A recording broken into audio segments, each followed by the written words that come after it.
Research is hard, but your tools should not be.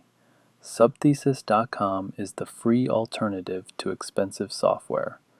Whether you need to calculate Cronbach's alpha or organize your field notes, Subthesis has a tool for it. No paywalls and no registration required. Check the link in the description and let's dive into today's lesson. Welcome back to the Graduate School Prep Series. This video covers a strategy that can significantly strengthen doctoral applications, contacting potential advisors before you apply. This practice is common in many fields but poorly understood by many applicants. Done well, pre-application contact can get you on faculty radar, help you assess fit before investing in applications, and even improve your chances of admission. Done poorly, it can actively hurt your application by demonstrating poor judgment, lack of preparation, or inability to communicate professionally. The stakes are real. Faculty remember both impressive outreach and cringe-worthy emails. I've seen applicants eliminated from consideration based on poorly crafted initial emails, and I've seen others move to the top of the pile because their outreach demonstrated exactly the qualities programs seek. By the end of this video, you'll know when to reach out, how to research faculty effectively, and how to craft emails that get positive responses. Here's what you'll learn. First, you'll evaluate when and why pre-application contact with faculty is appropriate. This isn't universal. Different fields and program types have different norms. Understanding context prevents missteps. Second, you'll learn to research faculty effectively to identify potential advisor matches. You can't write compelling outreach without genuine knowledge of the faculty member's work. This research is essential preparation.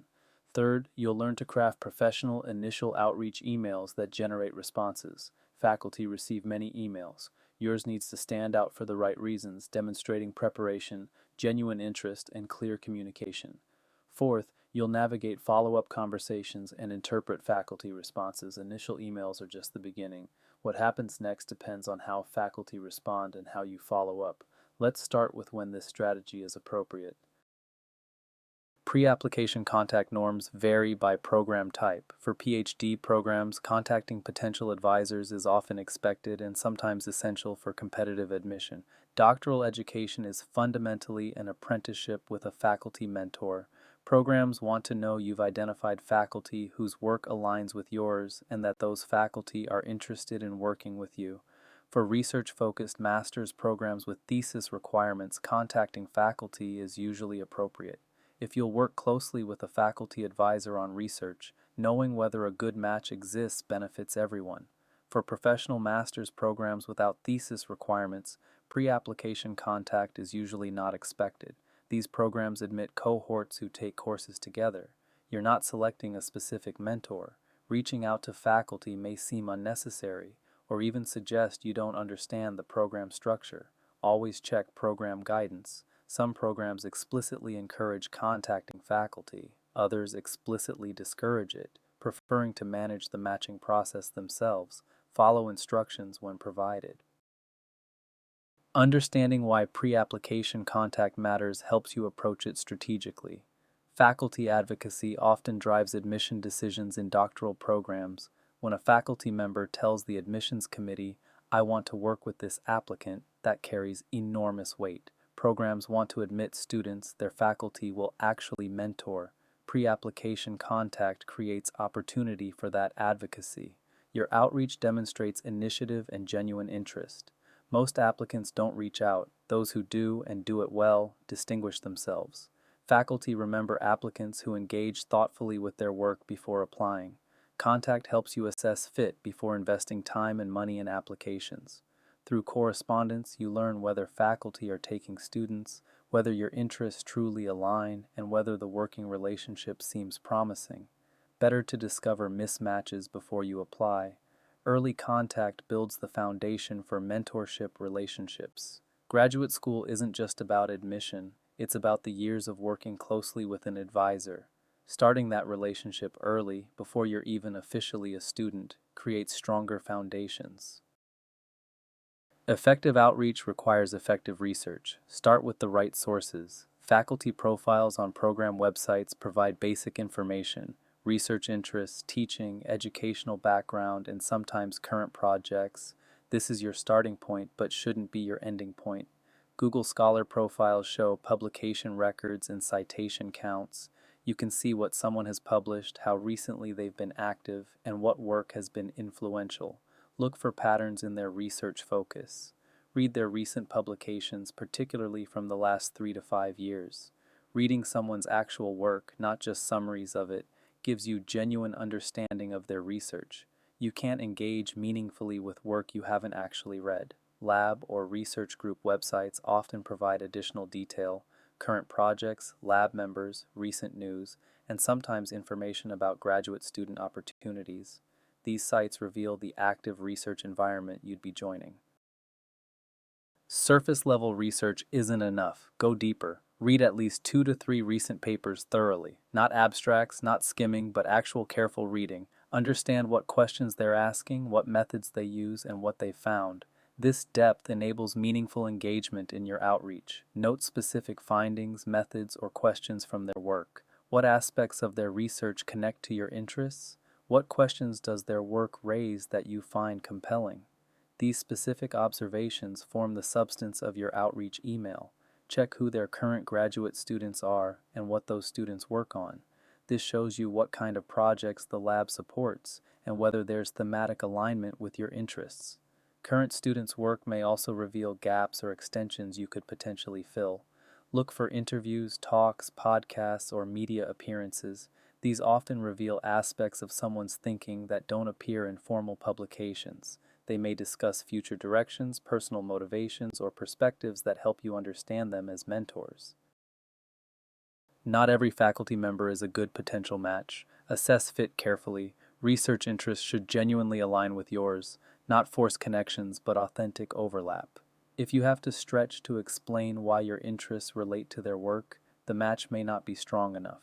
Verify that faculty are actively publishing and taking students. Someone who hasn't published recently may be less active. Someone who just graduated several students may not be taking new ones. Look for signs of current scholarly activity and mentorship capacity. Consider methodological approach. If you want to do qualitative research and someone works exclusively with quantitative methods, that's a mismatch. If you want to do community-engaged research and someone works only with secondary data, consider whether that's the right environment. Consider career stage. Very senior faculty may have limited time for intensive mentorship. Very junior faculty may not yet have tenure security. Mid-career faculty often have ideal combinations of experience and availability, though excellent mentors exist at all career stages. Structure your initial email strategically. The subject line should be clear and professional, something like prospective PhD student inquiry or question from prospective graduate applicant works. Avoid vague subjects that might get lost or deleted. Your opening should state who you are and why you're writing. Briefly introduce yourself, your current position, and your intent to apply to the program. Get to the point quickly. Don't waste their time with lengthy preambles. The middle of your email demonstrates specific engagement with their work. Reference specific papers, findings, or projects. Explain how their work connects to your interests. This is where your research pays off. Generic flattery is obvious and off-putting. Specific engagement is compelling. Your closing should include a clear question and next steps. Are you asking whether they're taking students? Whether they'd be willing to speak briefly about their work? Make your request specific and reasonable. Make it easy for them to respond. Include these elements in your initial email. Your background and qualifications should be covered briefly.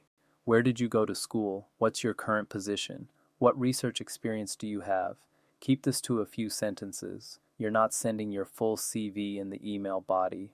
Express specific interest in their research, referencing actual work. Don't say, I'm interested in your research on health. Say, I was particularly struck by your recent paper on social network influences on health behavior, especially the finding that network position predicted adoption rates independent of demographic factors. Explain how your interests align with their work. What questions do you want to explore? How do those questions connect to what they study? Specific, genuine alignment is compelling. End with a specific, reasonable question, not will you be my advisor, which is premature.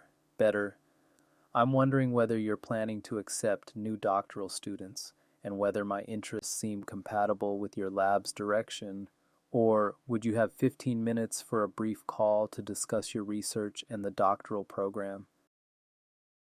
Avoid these common mistakes that undermine outreach. Generic emails that could be sent to anyone are obvious and ineffective. If you could change the name and send the same email to another faculty member, it's too generic. Every email should be customized with specific references to that person's work.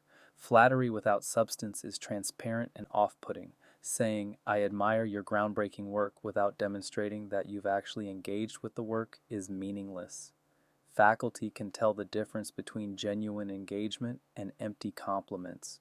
Overly long messages that bury key points get skimmed or ignored. Faculty are busy. Your email should be readable in under 2 minutes. If you can't communicate your background, interests, and question concisely, that itself suggests a problem. Asking questions answered on the website wastes everyone's time and suggests you didn't do basic research. Before asking anything, check whether the information is publicly available. Questions should be things you genuinely couldn't answer through reasonable research. Let me walk through what a strong email looks like. A strong opening might read, "Dear Dr. Martinez, I'm a research coordinator at the City Health Department preparing to apply to doctoral programs in epidemiology for fall admission. I'm writing because your work on syndromic surveillance closely aligns with my research interests, and I wanted to inquire about opportunities in your lab." This establishes who you are, what you want, and why you're writing to this specific person. An effective middle section demonstrates genuine engagement. Your recent paper in Emerging Infectious Diseases on Early Detection Algorithms particularly resonated with me. In my current work, I've observed how traditional surveillance systems miss emerging patterns, and your approach to incorporating non-traditional data sources addresses limitations I see daily. I'm especially interested in how these methods might be adapted for respiratory illness monitoring, which connects to patterns I've noticed in our local data. This shows you've read their work and are thinking about it in connection to your own experience. A good closing provides clear next steps. I would welcome the opportunity to learn more about your current research directions and whether you anticipate accepting doctoral students. Would you have 15 minutes for a brief call in the coming weeks? The entire email should fit on one screen, respecting faculty time while communicating essential information. Timing matters for effective outreach. The optimal window is 3 to 6 months before application deadlines. This gives enough time for meaningful exchange before you apply while being close enough that your application is concrete rather than hypothetical. Avoid August when many faculty are traveling for conferences, taking vacations, or otherwise less available. Response rates drop significantly during summer months. Avoid the week or two before application deadlines. Faculty are overwhelmed with admissions-related work during this period. Your thoughtful email gets lost in the flood. Consider the academic calendar of their institution. Mid-semester may be busier than between terms. The weeks around final exams and grading are difficult. Aim for times when faculty might have more bandwidth to engage thoughtfully. If you don't receive a response within 2 weeks, a single polite follow-up is appropriate. After that, take silence as a response and proceed accordingly.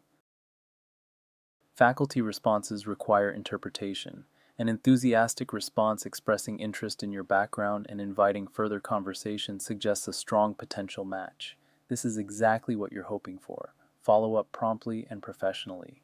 A polite but brief response acknowledging your email without extensive engagement is neutral. It's not discouraging, but it's not encouraging either. Proceed with your application and mention your correspondence in application materials. A redirect to admissions, suggesting you contact program administration rather than engaging directly, may mean the faculty member isn't involved in doctoral recruitment or doesn't respond to pre-application inquiries. Respect their preference and follow the suggested path. No response isn't necessarily negative. Faculty are overwhelmed with email.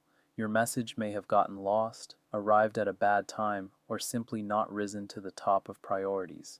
Don't take it personally. Proceed with your application if the program still interests you. In all cases, how you respond to their response matters. Be prompt, professional, and appreciative. Don't over-communicate or become demanding. If you receive a positive response, manage the follow-up carefully. If they offer a call or meeting, schedule it promptly and prepare thoroughly. Don't let the opportunity languish. Prepare thoughtful questions for any call. Don't waste their time with questions you could answer through research. Ask about current projects, the direction of their research, what they look for in graduate students, and the culture of their lab or group. Send a thank you note after conversations, whether by email or video call. Reiterate your interest, mention something specific from the conversation, and express appreciation for their time. This is professional courtesy that also keeps you on their radar. Mention your exchange in your application materials. In your statement of purpose, you might note, after corresponding with Dr. Martinez about her syndromic surveillance research, I'm particularly excited about the opportunity to contribute to this line of inquiry. This demonstrates initiative and gives context for your fit with the program.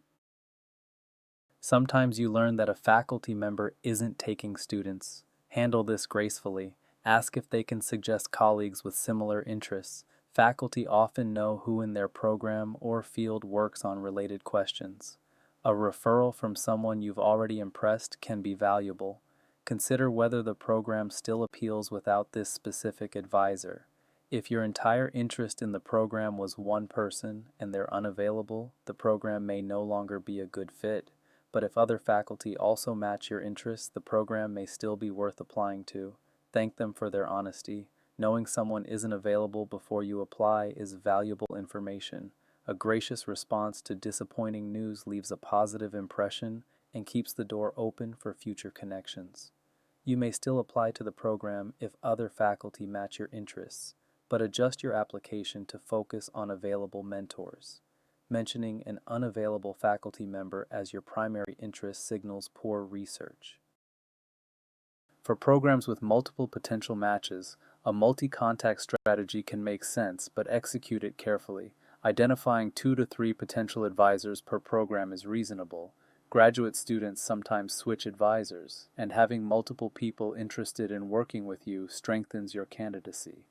Customize each email specifically to that person. Each email should reference that individual's specific work. Different faculty work on different things. Your emails should reflect those differences.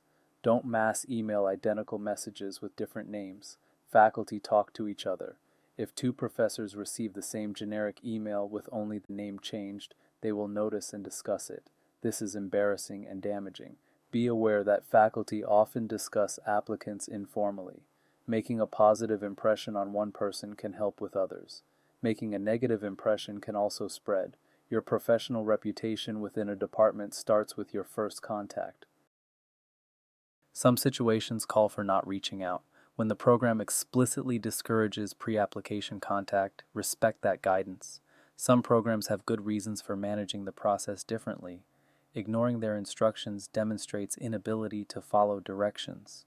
If you have nothing meaningful to say about their work, don't contact them. An email that doesn't demonstrate genuine engagement with their research is worse than no email. You can't fake having read someone's work. If you haven't, don't pretend. For professional master's programs without thesis components, pre-application faculty contact is generally unnecessary and may seem inappropriate. These programs don't match students with specific advisors. Contacting individual faculty is likely misdirected. If you're not actually planning to apply, don't waste faculty time. Exploratory inquiries when you're just browsing options are inconsiderate. Only reach out when you're genuinely interested in the program and seriously planning to apply. Think of pre-application contact as the beginning of a longer relationship. Initial contact plants a seed. A single email exchange doesn't make someone your advisor. It opens a door. How you walk through that door over subsequent months matters. If you attend conferences where the faculty member presents, introduce yourself in person. Meeting face-to-face after email exchange strengthens the connection. Even a brief, "I'm the person who emailed you about your syndromic surveillance work," keeps you memorable. Keep them updated on your application status. A brief email when you submit your application reminds them of your candidacy. If admitted, reaching out to express enthusiasm maintains the relationship. The relationship continues if you're admitted. The faculty member you contacted may become your advisor, committee member, or colleague. First impressions persist. The professionalism and thoughtfulness you demonstrate in pre-application contact sets the tone for years of working together. Cultural norms around faculty contact vary. U.S. academic norms may differ from other countries' practices. What's expected or appropriate in one academic culture may not translate directly. If you're an international applicant, research U.S. norms specifically. Err on the side of formality in initial contact. You can always become more casual if the faculty member sets that tone. Starting too casual is harder to recover from than starting formal. Address faculty as doctor or professor unless they explicitly invite you to use their first name. This shows respect for their position. Some faculty are casual about names, others are not. Formal address is always safe. Different programs and fields have different cultures. Sciences may be more informal than humanities. Some programs encourage extensive pre-application contact, others expect formality. When uncertain, observe cues from program websites and initial responses. Let's summarize the key points about contacting potential advisors. Pre-application contact matters significantly for doctoral programs and research-focused master's programs. Faculty advocacy can drive admission decisions. This outreach is an opportunity to distinguish yourself and assess fit before investing in applications. Research faculty thoroughly before reaching out. Read their work carefully. Understand their research focus, methods, and current projects. You cannot write compelling outreach without this foundation. Craft emails that are specific, professional, and concise. Reference their actual work with genuine observations. Make clear requests. Respect their time with focused communication. Generic flattery fails, specific engagement succeeds. Follow up appropriately and maintain relationships. Respond promptly to positive replies. Express gratitude. Mention your correspondence in applications. The relationship you begin through pre-application contact may become one of the most important professional relationships of your career. In our final video of this section, we'll discuss application timelines, helping you plan your year strategically to meet all deadlines while maintaining quality across your applications. Thank you for your attention, and I'll see you in the next video.